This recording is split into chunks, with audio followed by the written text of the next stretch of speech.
So I'll take you on my own personal journey. When I speak, which I've done for 15 years now with this message in 15 different countries, sometimes in different languages, I ask one question. And I don't do an intro like I'm doing here, but I'm doing a pre-frame for you. And the question is, what's the first thing that comes to mind when I say the word teenager? Okay, go with me. She said heartache. Go with me to what you think I hear in the UK, in South Africa, here at home, in Australia. What comes up when I'm in a room full of 200 parents at a PTA meeting? Heartache. Difficulty. Defiance. Someone write this down for me. I might need the list. What else? Willful. Trouble. Okay. Individuating. Yes. They don't say that.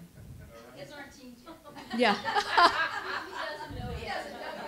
Or if I'm in a PTA meeting with parents of young children, I say, what do you fear most about the teen years?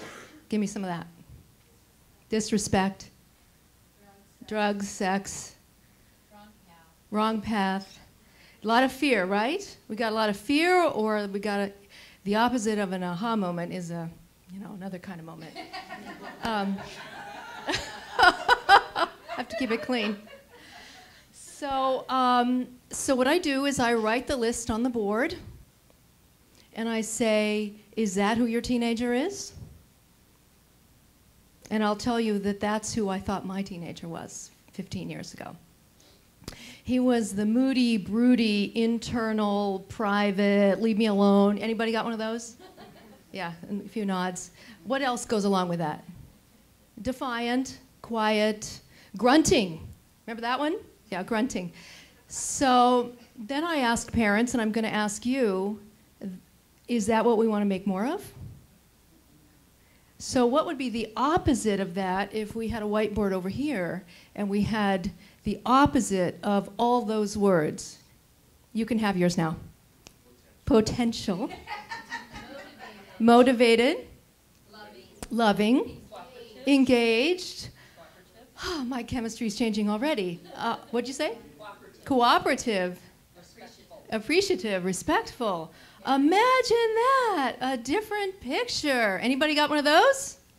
Yeah, a few.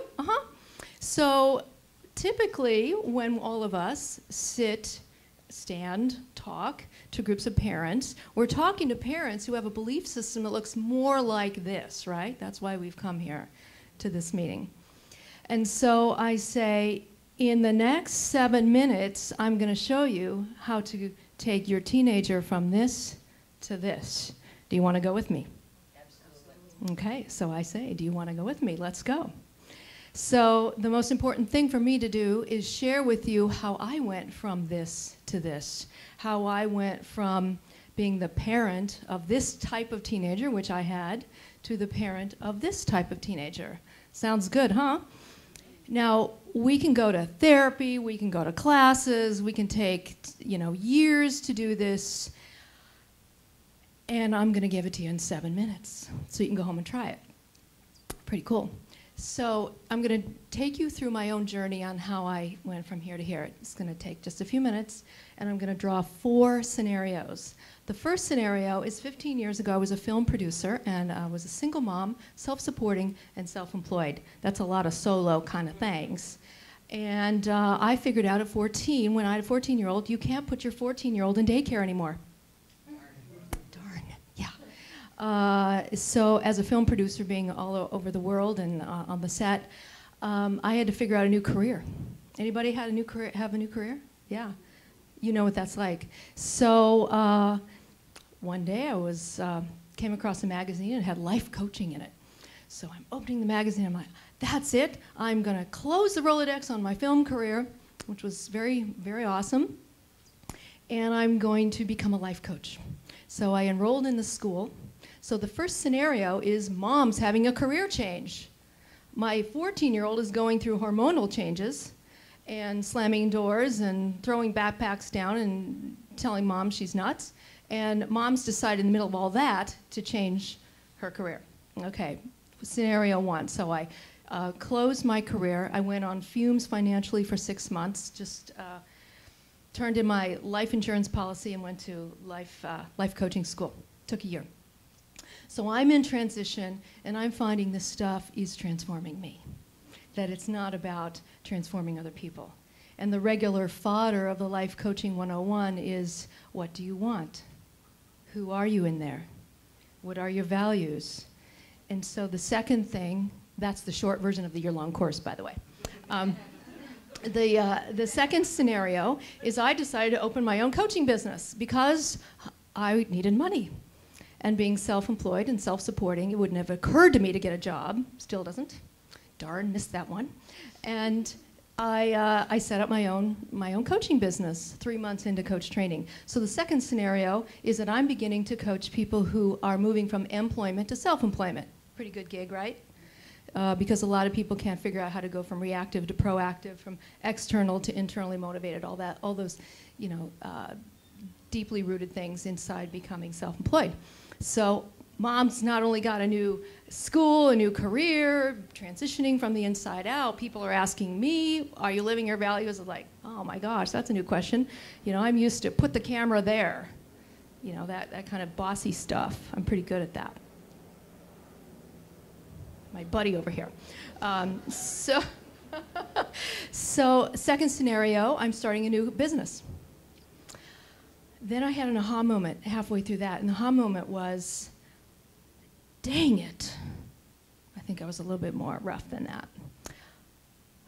How come I didn't get a life coach when I was starting my career at 16, 17, 18? Where was my life coach? Nowhere to be found. Where was my mentor? Nowhere to be found. So I got really angry. Really pissed off, not happy. Damn it, I've wasted 30 years. If only I'd had what I'm delivering to my clients. If I'd had that at 16, who might I have become? What might I have accomplished? Who would I be inside? So rather than I'm mad about it, I decided, get over yourself, and I decided to go find my third scenario, which was a bunch of teenagers to practice life coaching on. Huh, good idea, 15 years ago. Nobody'd heard of it. So I went to the principal of my son's school, and I said, I'm here to life coach your teenagers. And he goes, cool, you can have Mrs. Skarstad's English class, and you get to go to third period every day. Okay, great, that's the job, I'll do it. And of course I wasn't paid. I told my son about it, and he goes, Mom, don't get anywhere near the freshman class. He was a freshman at that school. You can go to school, just don't let anybody know I'm your kid. Fair enough. So remember, scenario one is new career and training, new business. Then I'm volunteering for a year to practice life coaching on these kids. And so what did I do? I used only the tools I had been learning. Who are you in there? To the 16-year-olds in Mrs. Skarstad's English class. What are your values? Not, did you turn in your SAT application? Not, did you pick up your socks? Not, what period is third period? Not, what do you want to do with your life? None of that. I said, who are you in there? I see you. And some of them were like, whoa, what's going on here? Because they'd never experienced that level of human intimacy before, where you really look and say, I see you, I see into you. Thank you, Avatar. The engagement was so profound. And the moment for me, I'll just capsulize the whole year in one little girl, one 16-year-old girl. I got, I guess kind of in their face, but not really. I mean, it's just like normal things. What are your core values? Let's talk about that. How might you live your contribution into the world? 16. Did anybody ask you that at 16? Yeah, that's me too. No hands go up. So she says, well, I'm the last of 4 kids, and my 3 brothers, they're all in football, and they do really well, and then there's me. And I really don't have anything to offer. And she began to cry, and I began to cry. And I said, well, what gets you up in the morning? Oh, I really like to cook. All right, we'll start with that. Well, what do you like to make? So then the coaching began. And I worked with these 30 kids to take them from, I have nothing to offer, I'm miserable, I'm nothing, everybody else, you walk down to the mall. Hello, it's visible. We're not talking about anything other than just day to day. So we worked together for a third period for 30 kids for the whole year, and at the end of the year, I circled back on everyone and I asked them the exit strategy question. And I said to her, so what do you think now? She goes, I know what I want to do with my life. Cool. What? I'm going to be a chef. Really? And we both started crying again. And then we could get on with, well, let's go to the computer and look up chef schools. See, if we'd gone to the doing thing first, we would have missed the whole process. So at the end of the year, I was on my knees, just absolutely gobsmacked with feelings, emotions. I thought, okay, get over it, that I didn't get that. I'm called to do this for the rest of my life. And I made that stand. However, I had one more thing to learn. Can you imagine what it might be? Anybody? At home, hello. So we've got school going on, we've got business going on, we've got the kids going on, third period. And you know how as professionals, we can sit in a session with a kid or a parent or whatever once a week, and then we leave and life goes on, and ta-da, we hope something happens. So I thought, I think things aren't going all like that at home. I've still got that picture, remember that picture? At home. Now, one of the mantras in life coach training is never coach your family. So I got to that part in the training and I went, and I just watch me. That's all I need. Say that again. Bring that on. Yeah. And so I dared. So here's how I dared. So I had this broody, moody teenager, and before I learned all these other things, what was my response to that kid on that whiteboard here? Oh, Jordan, you're doing that teenage thing again. Anybody say that? Not us. Or he'd do that grunt. Yeah, awesome grunt. And remember, oh, I forgot to tell you, I have a background in theater. So I am known for being a little theatrical at home. I went to San Diego State. So when your kid gives you, anybody has a kid that does grunting? Yeah, okay. So you know that, one. So the grunt was like, oh, Jordan, good grunt. You're gonna need that later in life. You know, that's awesome. Those one-syllable sentences, that'll take you far. You know, I big a whole drama about it, you know, get Macbeth about it all. So one day in the kitchen, he's sitting over here, and we'll put him over here. He's sitting by the window, and he's having toast, and I am over here doing something with my back to him, and I asked him one of those normal questions. What would you ask your kid in the morning? How do you want your eggs? Yeah. And I said something, but I wasn't looking at him, and he said, whatever. You know that line? Whatever. And I said, Jordan, that's awesome, that whatever. Could you give it to me again? Take two, I need that whatever again. Notice the hint of sarcasm? Yeah. It's all I knew. We didn't get a rule book, right? I didn't know what to do. The whole theatrical, thing was my MO. So then he didn't say anything. And I'm like still over here, and I'm like, he actually pulled the chair out, stood up, and he says to me, Mom, why do you do that? Every time I say something you don't like, you call it a teen thing. Don't you think that makes me feel bad? Teenagers aren't all broken, you know. Wow. Now I have worked through this, and I've told this thousands of times, so I don't need the Kleenex right now, but I can feel it in my gut. Can you feel it in your gut? Teenagers aren't all broken, you know. And that was, again, the opposite of an aha moment. That wasn't. So I knew something powerful was happening, that I had just been released from my parental role because I was blowing it. I was tearing down the person I loved the most.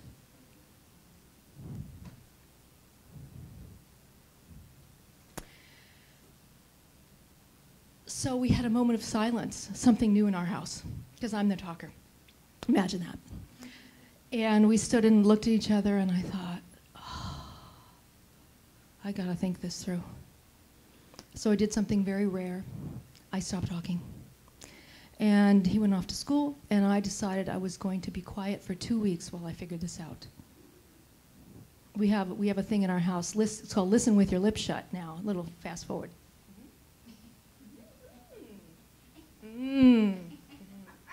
Listen with your lips shut. So I listened with my lips shut for 2 weeks, and I thought, okay, what am I doing over here? What am I doing in coach training? What am I doing with my clients? What am I doing with these kids? And then I'm tearing down the person I love the most. This doesn't compute. So 2 weeks go by, and I still hadn't figured out how to transpose life coaching into my voice as a parent, because don't coach your family, right? So I was working it out. So one day, he comes home, big house, big open foyer kind of thing. And you know how they come in with those really big feet, like the cartoon Zits, and they have the big backpacks, and they make a lot of noise, and they slam the door, you know, that thing. And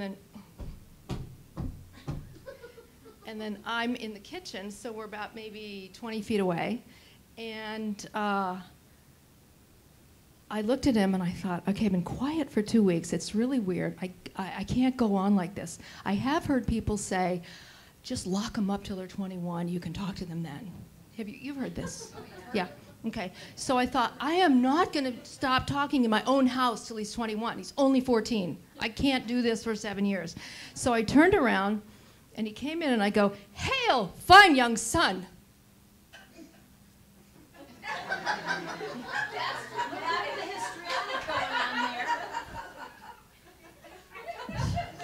I started very young in theater. And I'm like, and he's like,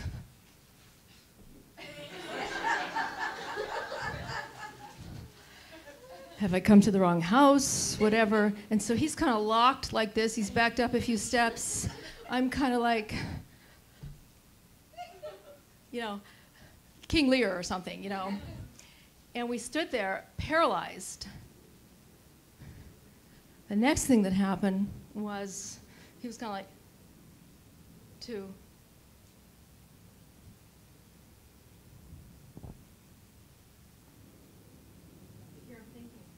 it's about time she caught on to me.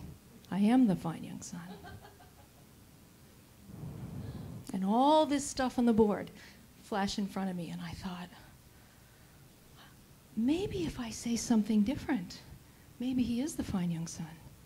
And he stood there, he got visibly taller before I finished the moment. And I was thinking, that worked. Maybe there's more in the coaching toolkit. Maybe there's more than just simply changing language. Maybe there's more like changing a belief system about who he is. I went from, oh, there's that teenager stomping through the door, to, hail, fine young son. And in that moment, I became the fine young mother.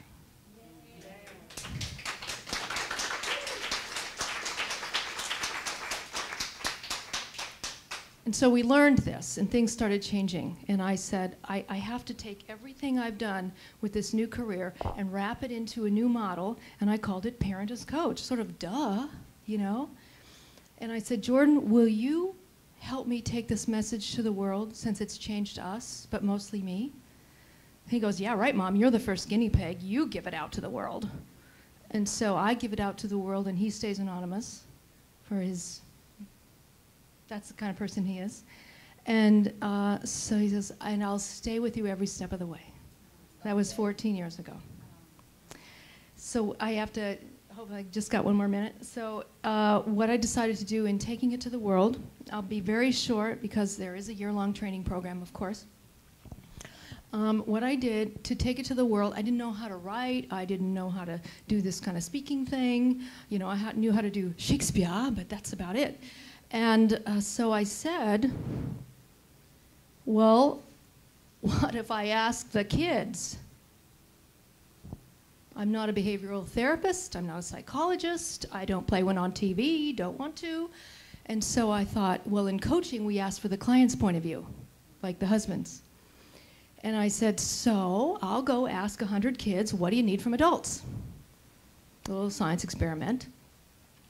And I asked them 4 questions, coaching questions. I went back to the kids in the school, and I have since asked thousands of kids, and we've done this experiment in over 15 countries in several languages. And here's their answer. If you respect me, I will hear you. If you listen to me, I will feel understood. If you understand me, I will feel appreciated. If you appreciate me, I will know your support. If you support me as I try new things, I will become responsible. And when I am responsible, then I will grow up to be independent. And in my independence, I can then love you and respect you all of my life.